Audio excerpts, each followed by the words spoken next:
today's episode is going to be on the founders of the Blood Street Gang out of Los Angeles, California. So, right off bat, I want to say I do apologize. It's going to be a lot shorter of an episode.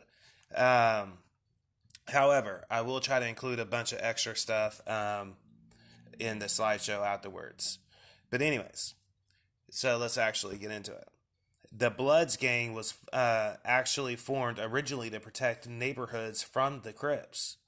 So, here's how the story actually goes. Raymond Washington and several other Crips confronted Sylvester Scott and Benson Owens at Continental High School in Compton, California. In response to that, and the Crips attacking their neighborhood, they established the Piru Street Gang, the first Bloods. Now, they called themselves officially the West Piru Street Gang. And many non-Crips actually used to refer to each other as Blood.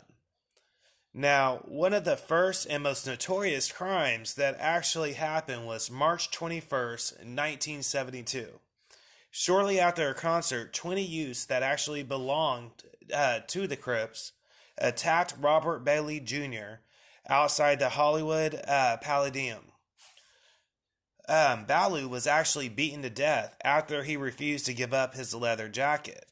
Now, the massive amount of media attention that was actually covering the crime, plus the continuing media attention on the Crips' escalating crimes, it actually helped them build up their reputation, and the result was many members actually joined and they started sets all across Los Angeles.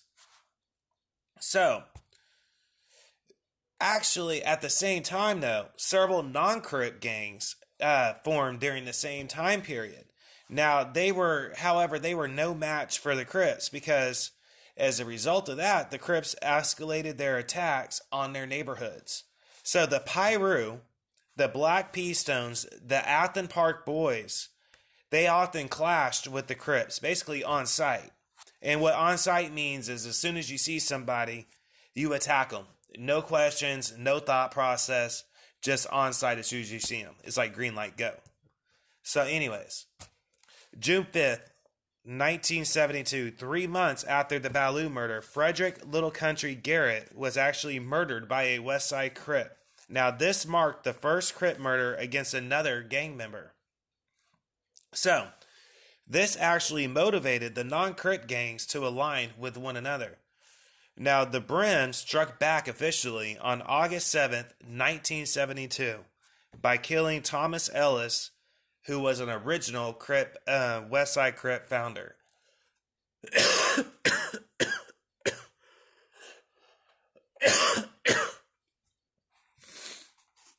Sorry about that. Anyway, so 1972, the Pirus actually called for a meeting between other neighborhoods, basically to discuss the growing Crips pressure and their intimidation tactics that they were using on their neighborhoods. So they decided to create kind of a new federation of non-Crips. Now, it would transform them into the Bloods. The Pirus are the original Bloods. By 1978, there were 15 blood sets across Los Angeles. However, interestingly enough, the Bloods outnumbered the Crips 3-1. Now, in order to actually build their reputation, they made it a point to actually be more violent than what the Crips were. So during the 1980s, the Bloods began selling crack all across Los Angeles. This actually resulted in their memberships to grow very rapidly. Now, the extra money allowed the Bloods to actually relocate and establish sets in other cities, and as well as other states, interestingly enough. Now, the Bloods is actually a universal term, is actually used to refer to the original set, which would be Piru West Coast Bloods. So it's kind of like a term of like, you know what I mean? Just like their familia kind of term. But anyways, the results of them forming across the United States they formed a actual larger set, and that set was known as a UBN, which actually stood for the United Blood Nation. But to understand the UBN, you must understand that it actually first formed in 1993 in Rikers Island, in the George Manchin Detention Center, or better known as GMDC. Now, they actually formed that alliance to form protection from the Latin Kings and the Nietas, who were actually attacking mainly and targeting African Americans. So basically, what they are is a loose federation of non Crips. And once those people were actually released, they returned to their original neighborhoods across New York and other areas on the East Coast. And they retained their actual blood name. So they began aggressively recruiting all across the East Coast. Now, it is actually believed that they had numbers in the 7,000 to 15,000 range across the whole East Coast. However, they make their money primarily by selling drugs on the streets as well as smuggling them into prisons. Now, each blood set actually has. Hold on one sec.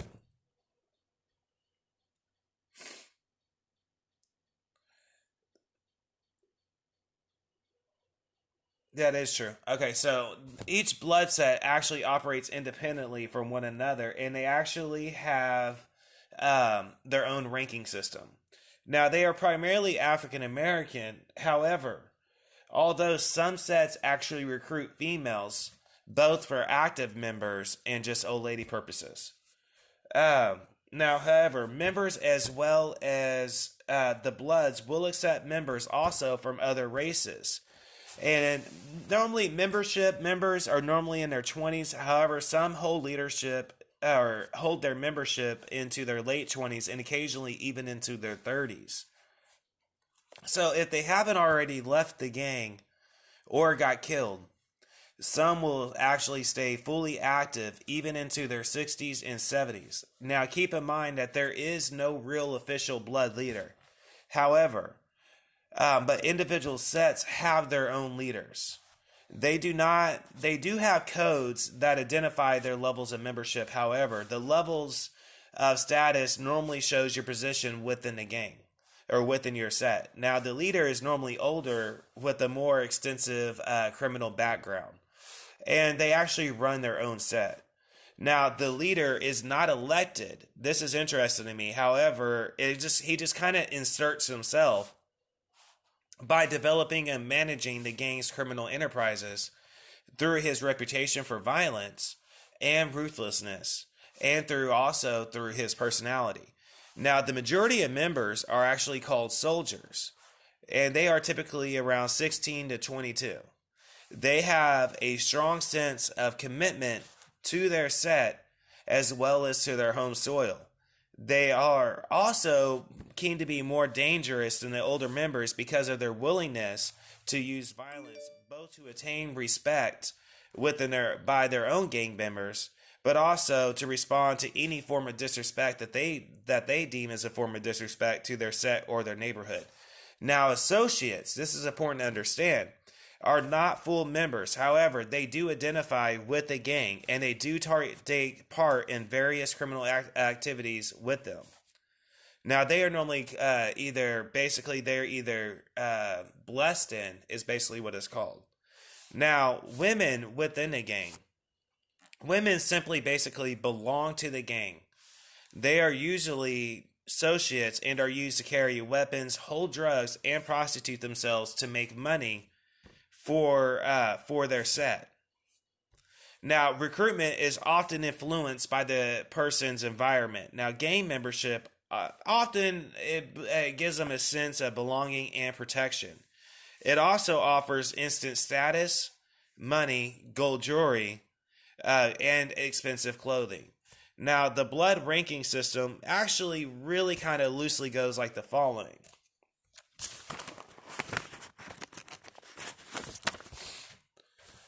They do not really signify leadership nor dominance, but it is merely a thing of respect for those who have been down longer and has been active longer within the game.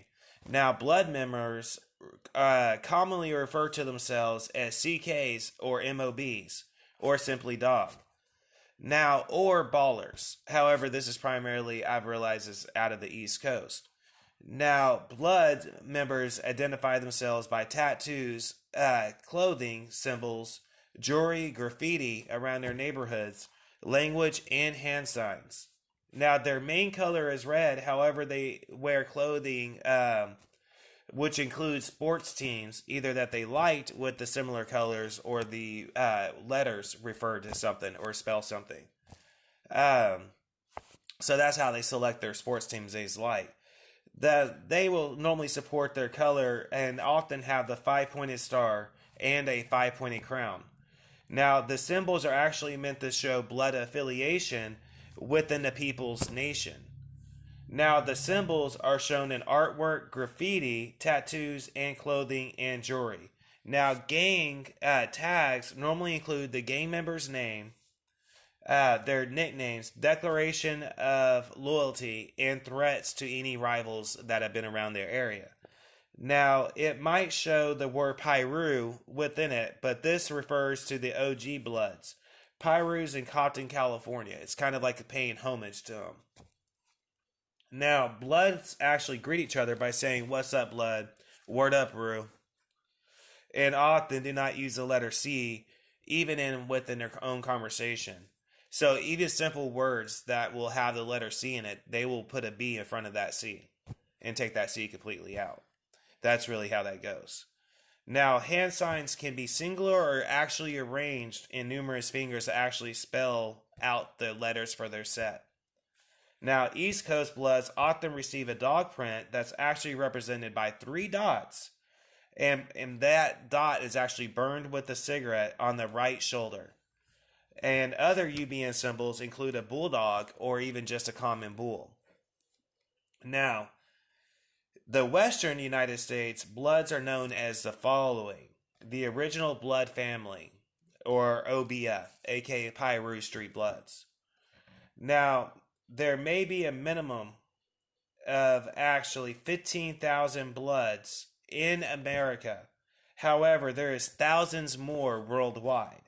Law enforcement says there is really 20,000 to 25,000 active blood members, and they range within thousands in other countries.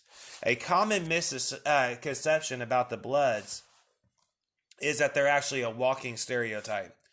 The Bloods have male and female members, as well as transgender members that are all active, full active gang members. Now, all nationalities are accepted within the Bloods as well. They were actually one of the first gangs to do that. Now, they also have their own laws, but also have an additional set rules. Now, basically what that means is there is no official Blood Nation law, but each set has their own additional rules, such as you must swear complete allegiance to the Bloods and the Blood Nation. You must show respect for your set and your home soil at all times. You must be willing to run errands for the gang and the gang leaders at the drop of a dime. As well as they have dating rules, interestingly enough, as well, and rules about dealing with somebody's old lady. Now, you also must act as a guardian for everyone within your own neighborhood. Now, there are loopholes within their law structure, however. You are not allowed to hit a woman, for example, especially your old lady. You are not allowed to hit your old lady. However, you can have an additional female gang member jump her for you. Now, you have to stay war ready at all times if you're a Blood member. You have to stay in that mindset at all times, even in what they call street peacetime. Now, members are encouraged to join the U.S. Armed Forces as well as use their training that they receive with Blood members back home. So, like I said, this is going to be a little bit shorter of an episode. However, I do want to state out a couple things. The Bloods as a street gang, what I find interesting about them is the Crips. Now, Tookie originally formed the Crips as kind of like a form of a street army to protect neighborhoods. That was his original stance for creating them. In fact, the letters actually refer to community resolve and progress. Now, interestingly enough, the Bloods, they formed in order to protect themselves from the Crips because the Crips grew too big. And once they got too big, they started getting a big head. So the Bloods were formed as in order to protect smaller neighborhoods that did not want to join the Crip Nation. They were like, I don't want to join you guys. I want to do my own thing. So they basically decided, let's bring everybody's gang underneath one umbrella, and it will be the Bloods. So that's basically what they did. And I found that concept actually very intriguing. So, like Chris will often refer to each other as cousin. Blood will refer to each other as Rue Boy, Word Up Rue, Blood. You know what I mean? And basically, what that refers to is that's a throwback to the 70s on the West Coast in Los Angeles. The African American community, they would often greet each other by saying, "What's up, Blood?" Meaning one and the same blood. You know what I mean? They would say, "What's up, Blood?" all the time. So when the Bloods formed, they said, that's what we're going to do. We're going to take what our grandparents did and we're going to carry that over to our gang. So it was really a form to protection, like a whole army to perform protection amongst their neighborhoods. Now, the other thing that I found really interesting about the Bloods that they were able to do was they literally branched out across California, and I'm talking rapidly to like Oakland, California, to San Francisco, to Sacramento, even as far as you know what I mean, and everywhere in between, because that's what their original set actually encouraged. Now, they also encouraged to grow rapidly across the United States. So what happened was different members, they would move with their families most often during the 70s and during the 80s. A lot of people were moving around. So the kids that would join the Bloods on the West Coast, wherever they moved to, they would actually establish a new set wherever they moved. You know what I mean? And then they would launch their campaign for that set to form their gang. And that's how that worked. So, bam, they were taking over this area. And then they would slowly do it and take over very, very, very often, very aggressively.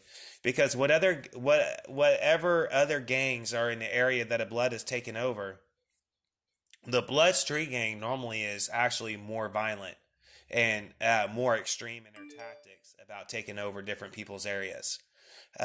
So that is something about them. They stand out in that aspect. They're very, very militant with taking over people's areas as how they do it. And I think that really dates back to when the Bloods were formed.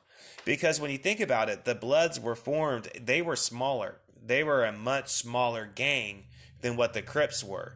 So to build up their reputation, they had to be even more aggressive than what the Crips were because nobody wanted to join them because they were smaller. So they had to be like, no, we're going to be way more aggressive. But that never changed, ever. So most Blood members are extremely more aggressive than other street gangs. And we're going to get into different sets over a period of time. I want to throw that out there.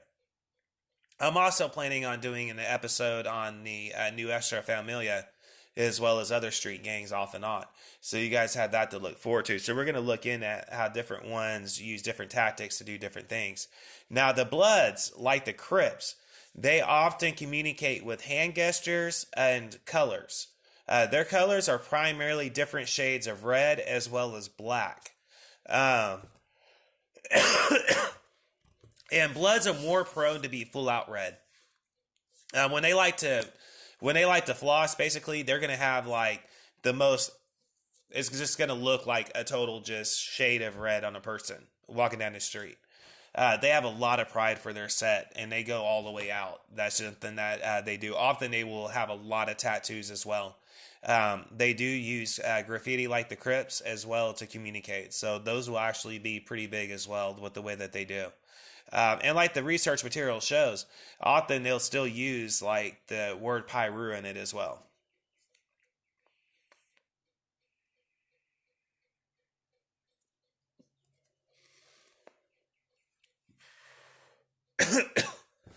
But anyways, so and the other thing I found really interesting about the Bloods is they were one of the first street gangs out of California that actually was willing to accept other races. As a lot of street gangs are very much ethnically divided. In fact, the Crips originally, and for the most part still are, primarily African American, and they stand for because of what Tookie Williams stood for. They have ties to the Black Panther Party. So they're very much primarily focused on that. And then, and you're going to learn that throughout these episodes that I decided to do. Like the Latin Kings, they're very much ethically divided from other ones, just like New Estra is. However, there is a difference between New Estra and the South Side ones, and a lot of that has to do with that as well, because they'll, the New Estra accepts members from other races too. But I got to save that for the episode. I'm not going to get into that right now. So that is one thing that's really interesting about the Bloods. They were willing to go, you know what? I don't care that you're not black. If you're willing to be down for what we're about, then we're willing to take you on. So that's something I found really interesting about that. The other thing that is really interesting about Blood gang structure is although they all stand for the same principle, they also encourage people to go into the armed services. However, they also have to use that training back home to train other gang members. They're like, okay, so the armed services, they taught us combat skills, and we're going to teach you that. And that's what they do. So that is what I meant by militant earlier. They actually have a history of this. This isn't something that was like just recently decided. This is something that when the Bloods formed, that's something that they really were about right away. It wasn't something that was like part of their original foundation. So no matter where they grew to, they kept that and carried that over. And that's something that I like about them as well whenever I was doing research material for them, because it shows how they operate and how they viewed. The fact that they were even able to grow worldwide. When I say worldwide, they're not talking about just Africa and Jamaica and places like that. There is actual German Bloods. That's right. I came across a rap video with a Pyru Blood member from Compton, California, and he is actually rapping with the fully active German Caucasian from Germany blood member. So that's something that the Bloods were willing to do.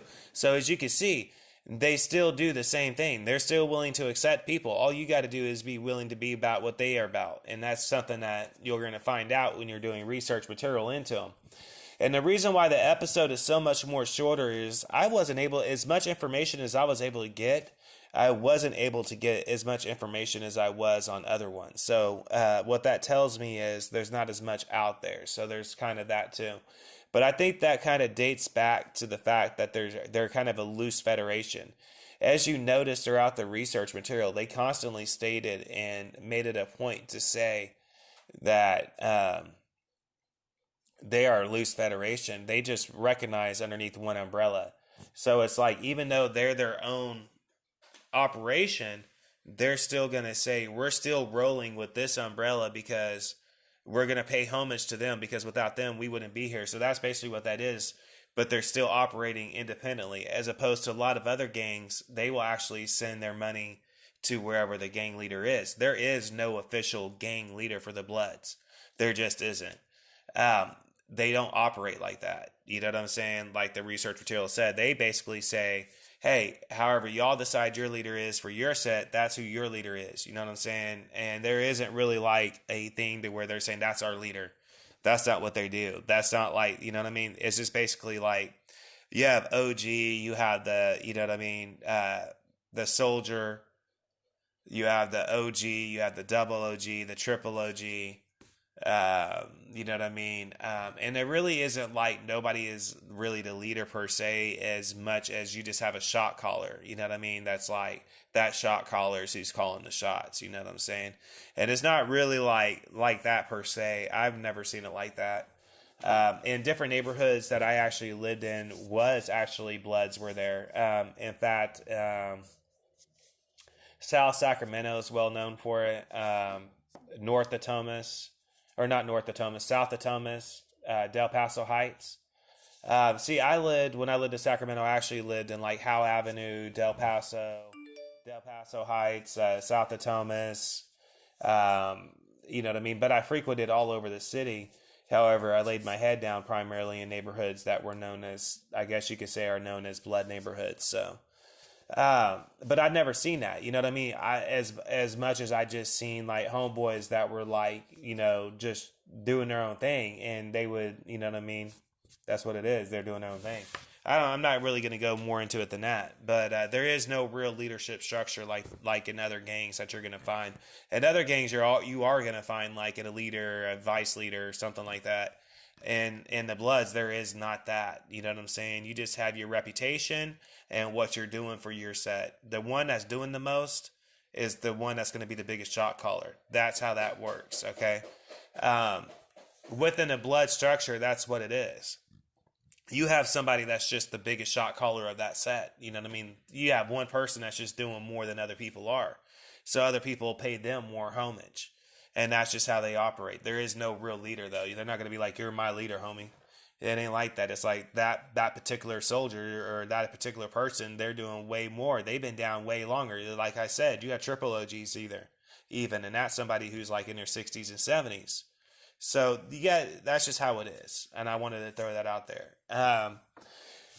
But like the research material showed, they were primarily formed to combat the Crips from growing too big. That's basically what happened. So the Bloods were like, I ain't down with that. I ain't down with you guys having complete control over everything. And they were like, no, we ain't about that. We're gonna do our own thing. And that's basically what happened. And they got as big as they did because of that.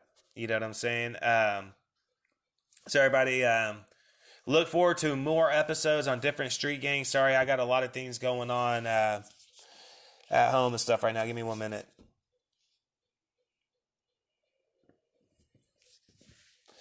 So like I said, this has been one on the Blood Street Gang. And like I said, I apologize that it is so short. I might try to do some interviews with people I know if they're willing to go on camera, but we all know how that goes. Like I said, I grew up in a neighborhood that was pretty much like that. The neighborhood I lived in was like the African Americans were Bloods, the Mexicans were Nortes, and the Asians were like MOD. So it was like Asian form of Bloods. So it was just that kind of flag neighborhood. But anyways, so I don't know what I'm going to do with that. I might try to do something like that, but like I said, I don't know if they're going to be willing to go on camera, to be honest. But at any rate, this has been information about the Blood Street Gang. I try to include as much information as I could about their bylaws, their structure, how they originated, why they originated, and how they make their money, what they do. You know what I mean, kind of thing. But anyways, this has been Mike for Working Class Thoughts. Everybody, peace, love, and good vibes as always. Look forward to the next episode. The next episode is going to be on serial killer, better known as the Brooklyn Vampire.